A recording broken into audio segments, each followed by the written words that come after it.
तो बच्चों आज हम एक मजेदार टॉपिक, बहुत ही ज्यादा इंपॉर्टेंट टॉपिक डिस्कस करेंगे जिसका नाम है मोशन अंडर ग्रेविटी। सो आगे बढ़ते हैं और अब जानते हैं मोशन अंडर ग्रेविटी के थोड़े इतिहास के बारे में। और लीनिंग टावर ऑफ पीसा की ऊंचाई पे जाकर वहां पर गैलीलियो बाबा ने दो बॉल्स को फेंका। हर एक बॉडी जब भी मोशन अंडर ग्रेविटी करती है तो वो solely under the influence of earth's gravitational force रहती हैं, और जो एक्सेलरेशन रहता है हर बॉडी का वो फिक्स रहता है, और एक्सेलरेशन की जो वैल्यू होती है वो जी के बराबर होती है, जी डाउनवर्ड्स। हर ऑब्जेक्ट को भले तुम उसे ऊपर फेंको, भले तुम ऑब्जेक्ट को ऊपर फेंको और वो नीचे आए, तो जब वो ऊपर जा रहा है तब भी एक्सेलरेशन ड्यू टू ग्रेविटी नीचे, जब वो नीचे आ रहा है तब भी एक्सेलरेशन ड्यू टू ग्रेविटी नीचे। हेलो एवरीवन, कैसे हो यार आप लोग? आप सभी का स्वागत है इस बहुत ही बढ़िया से चैनल पे इन्फिनिटी लर्न नीड बाय श्री चैतन्य। तो बच्चों आज हम एक मजेदार टॉपिक, बहुत ही ज्यादा इंपॉर्टेंट टॉपिक डिस्कस करेंगे जिसका नाम है मोशन अंडर ग्रेविटी। 2023 में ही इसका क्वेश्चन आ चुका है और एक्सपेक्टेड ये रहता है कि one of the hot topics है एनडीए के लिए, और नीट में इससे रिलेटेड सवाल आते ही हैं। अगर आप यहाँ पे मोशन अंडर ग्रेविटी का वन डायमेंशनल में यूजेस देखो, या फिर टू डायमेंशन में जाओ और प्रोजेक्टाइल का केस देखो, या फिर मोशन अंडर ग्रेविटी के कॉन्सेप्ट्स आप फ्लूइड मैकेनिक्स में देखो, रोटेशन में देखो, इलेक्ट्रोस्टैट्स में देखो, तो कहीं ना कहीं इसका कॉन्सेप्ट, इसका यूजेज आ ही जाता है। तो अब मैं सोच रहा था कि यार मोशन अंडर ग्रेविटी इतना इंपॉर्टेंट चैप्टर है, तो क्यों ना बच्चों के लिए एक ऐसा सेशन डिजाइन किया जाए जहां पे उन्हें मोशन अंडर ग्रेविटी की पूरी कहानी, शुरुआत से कि कहां से कहानी शुरू हुई और उसके बाद फिर कैसे कैसे वो इवॉल्व होती गई, और साथ ही साथ अब जाके हमारे काम की क्या चीजें हैं और हमें क्या क्या कॉन्सेप्ट का अवेयरनेस होना चाहिए अगर हमें मोशन अंडर ग्रेविटी को बहुत अच्छी तरीके से समझना है, और वन डायमेंशन में मोशन अंडर ग्रेविटी के सवाल कैसे आते हैं, उन सवालों को हमें कैसे क्रैक करना है।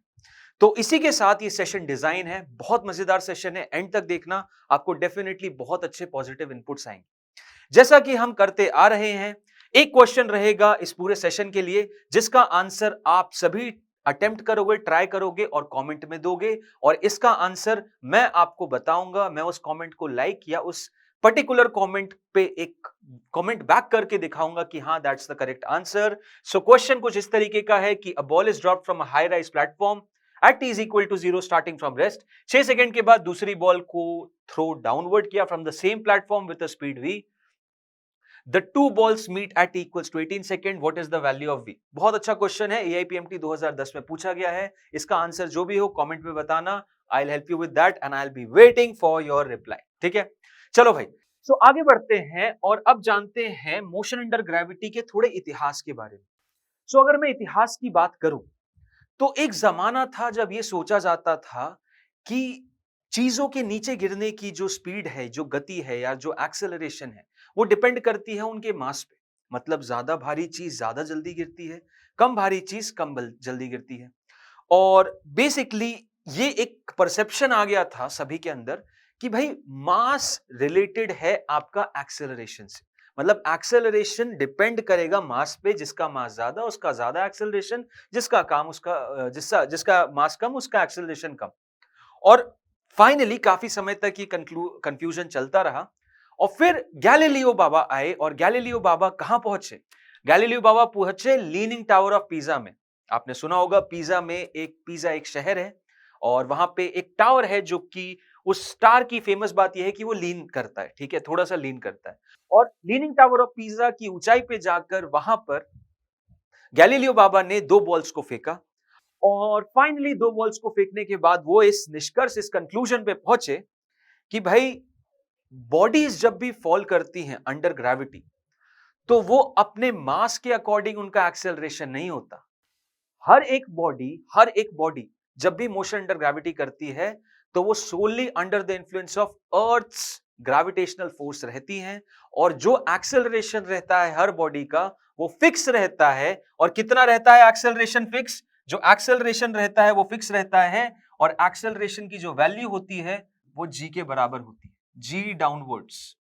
हर ऑब्जेक्ट को भले तुम उसे ऊपर फेंको, भले तुम ऑब्जेक्ट को ऊपर फेंको और वो नीचे आए, तो जब वो ऊपर जा रहा है तब भी एक्सेलरेशन ड्यू टू ग्रेविटी नीचे, जब वो नीचे आ रहा है तब भी एक्सेलरेशन ड्यू टू ग्रेविटी नीचे। सो ऊपर जाए नीचे आए, अगर वो मोशन अंडर ग्रेविटी कर रहा है, किसी और के इन्फ्लुएंस में नहीं है, तो एकमात्र एक्सेलरेशन ड्यू टू ग्रेविटी लगेगी और that is going to be G downward, इसके अलावा कुछ भी नहीं। और गैलीलियो के ये कहने के बाद फिर फाइनली आया भाई हमारा मोशन अंडर ग्रेविटी, और मोशन अंडर ग्रेविटी के कौन कौन से केसेस जो कि हमें समझने हैं, जो कि हमें देखने हैं, जिससे रिलेटेड सवाल जवाब होंगे। तो यहां पे आपके सामने पेश किया जाते हैं 5 ऐसे केसेस, 5 नहीं 4 ऐसे केसेस जिनको कॉल सॉल्व करने के बाद आपको मोशन अंडर ग्रेविटी में और कहीं भटकने और कुछ सॉल्व करने की जरूरत नहीं है। नीट के पॉइंट ऑफ व्यू से पूरा का पूरा मोशन अंडर ग्रेविटी इन 4 केसेस में बसा हुआ है। और कौन से हैं वो 4 केसेस, आओ देखो बताता हूं। सबसे पहला जो केस नंबर 1 है वो ये है कि जब मैं एक पार्टिकल को जमीन पे खड़े होकर ऊपर की तरफ फेंकता हूं, मतलब मैं एक पार्टिकल को एक यू वेलोसिटी प्रोवाइड करता हूं, एक यू वेलोसिटी प्रोवाइड करता हूं, और इस यू वेलोसिटी के साथ ऑब्जेक्ट ऊपर की तरफ जाता है, एक पर्टिकुलर हाइट तक रीच करता है और फिर वापस नीचे आता है। जब वो उस हाइट को रीच करता है तो उस पर्टिकुलर मोमेंट पे उसकी वेलोसिटी शून्य हो जाती है, और ये जो हाइट रीच करता है, इस हाइट को मैं एच मैक्स बोलता हूं। अब मेन मुद्दे की बात देखो, समझने की कोशिश करो। आप लोगों ने इक्वेशंस ऑफ मोशन पढ़ी हुई है, और इक्वेशंस ऑफ मोशन का लगने का एकमात्र नियम यह है कि एक्सेलरेशन कांस्टेंट होनी चाहिए। अगर एक्सेलरेशन कांस्टेंट है तो इक्वेशंस ऑफ मोशन लगेंगी। मतलब इक्वेशंस ऑफ मोशन का लगना एक ही बात पे डिपेंड करता है कि acceleration should be constant, acceleration is constant. अब अगर मैं मोशन अंडर ग्रेविटी की बात करूं, अगर मैं मोशन अंडर ग्रेविटी की बात करूं, तो जब ये ऑब्जेक्ट ऊपर जा रहा था और फिर नीचे गिर रहा था, एक चीज तो कांस्टेंट थी, राइट? जब नीचे गिर रहा था तब भी एक्सेलरेशन ड्यू टू ग्रेविटी नीचे, जब ऊपर जा रहा था तब भी एक्सेलरेशन ड्यू टू ग्रेविटी नीचे। और अगर इसके पूरे मोशन में एक्सेलरेशन कांस्टेंट है, एकमात्र एक्सेलरेशन, और वो भी कांस्टेंट है डायरेक्शन में भी और मैग्नीट्यूड में भी, तो क्या इक्वेशंस ऑफ मोशन यहां यूज नहीं कर सकता? बिल्कुल कर सकता हूं। मोशन अंडर ग्रेविटी पूरा का पूरा सॉल्व होता है इक्वेशंस ऑफ मोशन को यूज करके, जहां हर एक क्वेश्चन में एक्सेलरेशन तो आपको ऑलरेडी पता रहती है, जिसकी वैल्यू होती है जी के बराबर, 9.8 मीटर पर सेकेंड स्क्वायर के बराबर। ठीक है, बाय कन्वेंशन ये माना जाता है कि यार ऊपर वाला डायरेक्शन में पॉजिटिव कंसीडर कर लूं तो नीचे वाला डायरेक्शन नेगेटिव हो जाता है। ये बाय कन्वेंशन माना जाता है, इसकी कोई हार्ड एंड फास्ट रूल नहीं है। मैं ऐसे बहुत बच्चों से मिल चुका हूं जो कि अपने हिसाब से डायरेक्शन चूज करते हैं, लेकिन कंफ्यूजन अवॉइड करने के लिए और एक कंसिस्टेंसी बनाए रखने के लिए आप हमेशा एक्सेलरेशन ड्यू टू ग्रेविटी को नेगेटिव ले लेना, और ऊपर के डायरेक्शन में जो भी चीजें हो उनको पॉजिटिव ले लेना, वो भले इनिशियल वेलोसिटी हो, फाइनल हो या डिस्प्लेसमेंट हो। समझ में आया आप लोगों को? देन अगले केस की बात करते हैं। केस 2 बेसिकली ये होता है जब एक हाइट से, एक टावर की हाइट से मैंने बॉल को ऐसे छोड़ दिया, बॉल को ड्रॉप कर दिया, particle dropped from a height. Particle dropped from a height में क्या केस होता है कि जिस पॉइंट से तुम ड्रॉप करते हो वहां पे वेलोसिटी 0 होती है, और उसके बाद पार्टिकल ऐसे नीचे नीचे नीचे नीचे जाता रहता है। जस्ट गिरने से पहले उसके पास एक वेलोसिटी रहती है, जिसका एक्सप्रेशन बड़ी आसानी से निकाला जा सकता है v square minus you square is equal to 2ah से। अगर आपको ये h पता है तो इसकी जो वेलोसिटी हो जाती है अंडर रूट ऑफ 2gh हो जाती है। बहुत ही सिंपली पता चल जाते हैं। इक्वेशंस ऑफ मोशन पे पूरा का पूरा मोशन अंडर ग्रेविटी टिका हुआ है, जिसको अभी हम सवाल जवाब करेंगे तो वैसे ही आपको क्लियर हो जाना है। केस 3 की अगर बात की जाए तो केस 3 बड़ा मजेदार है। केस 3 में क्या करते हैं, यहां पे हमने छोड़ दिया था, यहां पे हम फेंक रहे हैं, यहां पे हमने ऊपर से उस बॉल को नीचे के डायरेक्शन में फेंका, मतलब हमने एक वेलोसिटी दी, हमने उसे एक वेलोसिटी दी u, हमने उसे एक वेलोसिटी दे दी u, मतलब एक इनिशियल वेलोसिटी यहां पे u दे दी गई है नीचे के डायरेक्शन में, और इस इनिशियल वेलोसिटी u के साथ वो नीचे जाता है जाता है जाता है, और जस्ट गिरने से पहले उसकी एक वेलोसिटी हो जाती है v, जिसे भी बड़ी आसानी से निकाला जा सकता है। v की वैल्यू हो जाती है u under root of u square plus 2gh के बराबर। सिंपल सी चीज, equation of motion v square minus u square is equal to 2as निकालना है। अगर h गिवन है, मान लो h नहीं गिवन, टाइम गिवन है, तो भी v equals to u plus 80 निकाल सकते हैं। एक बात तो बड़ी आसान है और जो कि हमेशा याद रखनी है हमें, कि एक्सेलरेशन ड्यू टू ग्रेविटी तो रहेगी, मतलब एक्सेलरेशन की तो लड़ाई होती ही नहीं है मोशन अंडर ग्रेविटी में, क्योंकि एक्सेलरेशन तो गिवन है जिसकी वैल्यू रहती ही हमेशा है 9.8 metre per second square downward direction. ठीक है, सो एक कॉन्सेप्ट तो देखो पूरा का पूरा क्लियर है कि यार इक्वेशन ऑफ मोशन हमें लगाना है, मेन गेम उसी का है, और एक्सेलरेशन फिक्स रहती है। आई थिंक ये तीनों ही केसेस आपको क्रिस्टल क्लियर समझ में आ गए होंगे। ये सिनेरियो है जो कि मैं बता रहा हूं आपको, इस पे बेस्ड क्वेश्चन आएंगे, अलग अलग टाइप के आएंगे, बट सॉल्व करने का अप्रोच जो है वो आपको यहां समझना है, क्योंकि अप्रोच कभी चेंज नहीं होगा, कॉन्सेप्ट कभी चेंज नहीं होगा, सिनेरियो तो चेंज होता ही रहता है। अब बात करते हैं केस 4 के बारे में। तो केस 4 बेसिकली ये है कि अब टॉप के टावर पे आप चढ़ चुके हो और वहां से एक बार आपने नीचे छोड़ दिया ऑब्जेक्ट, रेस्ट से छोड़ा, फिर एक बार फेंक दिया। अब थोड़ा मेरा और दिमाग चला और मैंने सोचा अब इस बॉल को ऊपर फेंक के देखते हैं। तो अब मैंने इसी हाइट से इस बॉल को एक इनिशियल वेलोसिटी ऊपर के डायरेक्शन में दी। इस सिनेरियो में क्या होगा, ये जो बॉल है ये ऊपर जाएगी और फिर ऊपर से आके नीचे गिरेगी यहां पे, राइट। अब पॉइंट ये है जब वो टॉप मोस्ट पॉइंट पे जाती है तो यहां पे वापस वही केस होता है, मोमेंटरली उसकी वेलोसिटी शून्य हो जाती है और शून्य होने के बाद फिर वो नीचे की तरफ गिरती है। यहां पे भी आप थ्रू आउट यहां से शुरू करके यहां तक में अपना इक्वेशन ऑफ मोशन लगा सकते हैं, क्योंकि थ्रू आउट एक चीज यूनिफॉर्म है, एक्सेलरेशन ड्यू टू ग्रेविटी नीचे लग रही है। यहां से यहां तक लगा सकते हो, बिल्कुल लगा सकते हो। तुम उस हर एक पॉइंट तक लगा सकते हो जहां तक एक्सेलरेशन ने अपना डायरेक्शन या मैग्नीट्यूड चेंज नहीं किया। तुम इसके बजाय यहां यहां जाके भी किसी टाइप का भी मोशन हो हर जगह लगा सकते हो, अगर एक्सेलरेशन ने डायरेक्शन चेंज नहीं किया है तो। अगर चेंज कर देगी तो वहां उन दोनों पॉइंट्स के बीच में इक्वेशन ऑफ मोशन मत लगाना, लेकिन अगर चेंज नहीं किया है तो तुम बिंदास लगा सकते हो, कोई तुम्हें रोकने वाला नहीं। ये 4 केसेस ही मोस्टली आपसे पूछे जाएंगे। ये 4 केसेस में ही पूरी कहानी बसी हुई है मोशन अंडर ग्रेविटी की। इन 4 केसेस को समझ लिया कॉन्सेप्ट और इन पे बेस्ड सवाल जवाब कर लिए, फिर दिक्कत नहीं आती मोशन अंडर ग्रेविटी में। तो आओ बढ़ते हैं आगे की तरफ और कुछ सवाल लगाते हैं। जैसे पहला सवाल ये है कि ball is thrown vertically downward with a velocity of 20 metre per second from the top of a tower. It hits the ground after some time with a velocity 80 metre per second. The height of the tower is. बहुत ही सरल सवाल, simple सी चीज। यहां पे ये बोला जा रहा है कि एक टावर था, एक टावर की हाइट ही पूछी जा रही है कि ये हाइट कितनी है, ये हाइट कितनी है। और गिवन कंडीशन ये है कि इस टावर की ऊंचाई से हमने बॉल को नीचे की तरफ फेंका downward with 20 metre per second. तो ये मेरा यू हो जाएगा। और जस्ट गिरने से पहले बॉल के पास जो स्पीड थी वो कितनी थी, वो दी हुई है 80 मीटर पर सेकंड। तो यहाँ पे वी आगे 80 मीटर पर सेकंड। अब पूछ रहे हैं एच की वैल्यू बताओ। बड़ा सिंपल सा केस है, v square minus you square is equal to 2s लगाना है, right. V square minus you square is equal to 2s। Final velocity आ गई 80 स्क्वायर, इनिशियल वेलोसिटी आ गई 20 स्क्वायर। अच्छा, तुम लोगों में से कुछ लोग बोल सकते हैं सर ये नीचे की तरफ है तो आपने नेगेटिव क्यों नहीं लिया। तो कोई दिक्कत नहीं है, लो मैं नेगेटिव ले लेता हूं। जैसा मैंने कहा है मैं नेगेटिव लूंगा, नीचे वाला डायरेक्शन में नेगेटिव ले लेता हूं।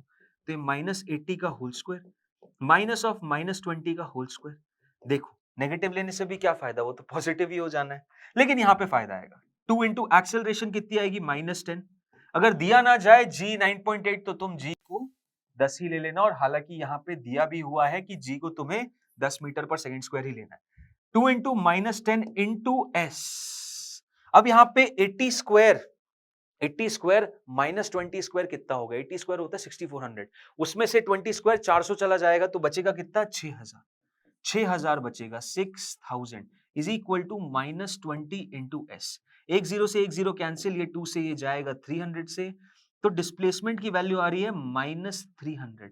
अब माइनस का अर्थ क्या है, माइनस का अर्थ यही है जो कि आप लोगों ने नेगेटिव साइन का सेंस समझ रखा है कि भाई डिस्प्लेसमेंट डाउनवर्ड डायरेक्शन में है, यहां से नीचे की तरफ डिस्प्लेसमेंट हो रही है। तो करेक्ट आंसर क्या है, option number C, that is 300 metre. Magnitude पूछा गया है, मतलब हाइट पूछी गई है, डिस्प्लेसमेंट तो ऑब्वियसली साइन के साथ ही आएगा जो कि -300 मीटर आएगा। ठीक है, सो आई थिंक ये कॉन्सेप्ट क्रिस्टल क्लियर है और आपको बहुत अच्छी तरीके से समझ में आ गया। आगे बढ़ते हैं, एक और बहुत बढ़िया सवाल देखते हैं और इससे रिलेटेड एक बहुत अमेजिंग सा कॉन्सेप्ट भी आप लोगों को बताऊंगा। तो सवाल यह है कि एक स्टोन है जो कि फ्रीली फॉल कर रहा है अंडर ग्रेविटी और वो डिस्टेंसेस कवर कर रहा है h1, h2 and h3 in the first 5 second, next 5 second और नेक्स्ट 5 सेकेंड रिस्पेक्टिवली। रिलेशन पूछा जा रहा है h1, h2 और h3 के बीच में। ठीक है, बड़ा सिंपल सवाल है, 2013 नीट में पूछा गया। अब इस सवाल को समझाने के लिए अगर कुछ लोग इसको जेन्युइनली सॉल्व करने लगेंगे तो सॉल्व करने का तरीका कुछ इस तरीके से है कि देखो स्टोन है, फ्रीली फॉल कर रहा है, मतलब u इक्वल्स टू 0 से मान लो फॉल किया। पहले 5 सेकेंड में ये t इज इक्वल टू 0 था, ये t इज इक्वल टू 5 पे चला गया, यहां तक पहुंच गया है। ठीक है, उसके बाद फिर अगले 5 सेकेंड की अगर मैं बात करूंगा, यहां तक पहुंच गया पहले 5 में, अगले 5 सेकेंड में यहां तक पहुंच गया t इक्वल टू 10 और अगले 5 सेकेंड में वो यहां तक पहुंच गया t इक्वल टू 15। अब तुम्हें निकालना कैसे है, तुम्हें basically x1 is two x2 is two x3 की वैल्यू निकालनी है। अब तुम x1 कैसे निकालोगे, तुम पहले यहां से यहां तक का डिस्प्लेसमेंट कितना करोगे, 5 सेकेंड, फिर यहां से यहां तक का डिस्प्लेसमेंट पता करोगे जो कि हो जाएगा 10 सेकेंड, और फिर यहां से यहां तक का डिस्प्लेसमेंट पता करोगे जो कि हो जाएगा 15 सेकेंड।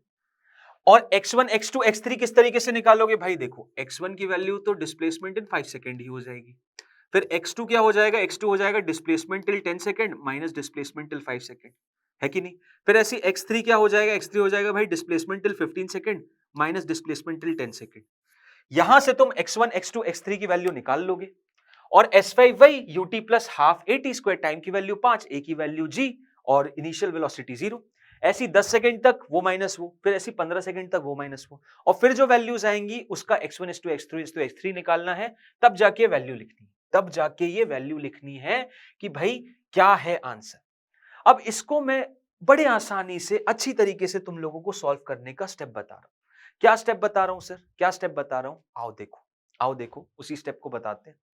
तो यहां पर जो कॉन्सेप्ट मैं यूज करने जा रहा हूं वो कॉन्सेप्ट है आपका Galileo law of odd number. अब Galileo law of odd number क्या बोलता है? आप जब इसको फॉर्मूले के साथ सॉल्व करके कोशिश करोगे निकालने का, तो आप क्या देखोगे कि जो रेशो आ रहे हैं ना वो ऑड नंबर के रेशो के बराबर आ रहे हैं, ऑड नंबर के रेशो के बराबर आ रहे हैं, और वही Galileo law of odd number बोलता है। कहता यह है कि the distances covered by a falling object in successive equal time interval, successive और इक्वल टाइम इंटरवल, इन दो शब्दों को याद रखो। सक्सेसिव होने चाहिए और इक्वल टाइम इंटरवल, मतलब वो एक एक सेकंड के हो सकते हैं, दो दो के हो सकते हैं, चार चार या पांच पांच, जैसे यहाँ थे 10 10 या 20 20। इक्वल टाइम इंटरवल के अगर सक्सेसिव इंटरवल्स हैं वो लीनियरली प्रोपोर्शनल होते हैं ऑड नंबर के। मतलब इसका कॉन्सेप्ट ये है कि सपोज करते एक बॉल है, एक बॉल है यहां से ड्रॉप की गई, उसने S1 डिस्टेंस ट्रेवल किया पहले टाइम इंटरवल में, दूसरे टाइम इंटरवल में उसने S2 डिस्टेंस ट्रेवल किया, तीसरे में उसने S3 किया, चौथे में उसने S4 किया, पांचवें में उसने S5 किया। पांचवें में उसने कितना किया? पांचवें में उसने S5 किया, और ऐसे ही वो आगे बढ़ते गए। अब ये जो S1 is to S2 is to S3 is to S5 S4 is to S5, basically S1 क्या है? S1 ये दूरी है, S2 क्या है? ये दूरी, S3 क्या है? ये दूरी, S4 क्या है? ये दूरी, और S5 क्या है? ये दूरी। तो इनका जो रेशो होगा ना वो बेसिकली ऑड नंबर्स के रेशो के बराबर होगा। और यहाँ पे तुम देख सकते हो टाइम इंटरवल कुछ भी हो सकता है, लेकिन जो टाइम गैपिंग रहेगी, इंटरवल रहेगा, वो सेम होना चाहिए। मतलब ये t है, यहाँ पे भी t है, यहाँ पे भी t है, ये बेसिकली 3t इस टाइम इंस्टेंट को दिखा रहा है कि यहाँ तक टाइम 3t हो चुका है, यहाँ तक टाइम 2t हो चुका है, यहाँ पे टाइम t ही था, ठीक है। और यहाँ शुरुआत में कितना था? शुरुआत में t इक्वल टू 0 था, तो ये t में था, फिर ये अगला t में, ये अगला t में, ये भी टाइम t इक्वल्स टू 40 हो गया, ये time t equals to 5t। तो अंतर जो देख रहे हो तुम टाइम का कितना है? tt है, और जो रेशियो आ रहा है वो किस में आ रहा है? ऑड नंबर्स में। अब इसी कॉन्सेप्ट को हमें यूज करना है, और यहाँ पे हम बड़े आसानी से आंसर निकाल सकते हैं कि भाई जो h1 h2 it covers a distance h1 h2 h3, तो h1 is to h2 is to h2 is to h3 जो हो जाएगा वो 1:3:5 के बराबर हो जाएगा।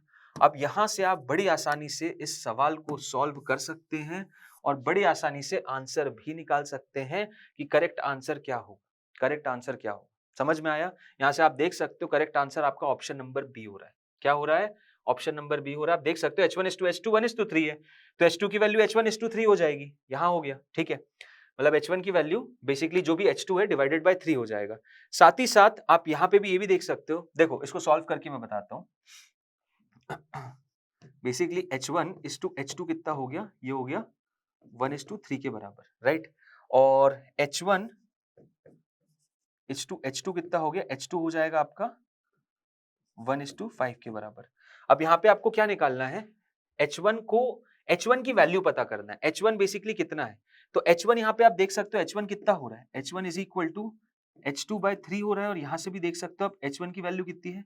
h3 था, ये हो जाएगा h3/5। तो h1 की वैल्यू h2/3 और h1 की वैल्यू h3/5, ये हो गया आपका करेक्ट आंसर, जो कि है यहाँ पे ऑप्शन नंबर बी, ठीक है। सो मेन अप्रोच, मेन जो कॉन्सेप्ट है वो यही है कि जो डिस्टेंसेस रहते हैं वो ऑड नंबर्स के रेशियो के बराबर रहते हैं, और वहां से इसका आंसर निकल के आता है। नीट 2013 का सवाल है, मोशन अंडर ग्रेविटी का बहुत स्टैंडर्ड केस है, एंड आई सपोज आप सभी को ये केस समझ में आया होगा, ठीक है। सो इसी कॉन्सेप्ट के साथ हम इस पर्टिकुलर सेशन को क्लोज करेंगे, एंड जो क्वेश्चन मैंने आप लोगों से पूछा था उसको अटेम्प्ट करना और उसका आंसर कमेंट में देना, मैं उसका सही आंसर लाइक कर दूंगा। मिलते हैं ऐसे ही अगले एक कॉन्सेप्ट वीडियो में, जहां पे एक बहुत बढ़िया सा कॉन्सेप्ट मैं आप लोगों के लिए लाऊंगा और उसका एक फुल फ्लेजेड पूरा का पूरा एक्सप्लेनेशन, साथ ही साथ एक क्वेश्चन भी आप लोगों के लिए लाऊंगा। ठीक है, so I will sign off guys with this note. अगले सेशन में मिलेंगे। Till then take care, bye bye and thank you all of you.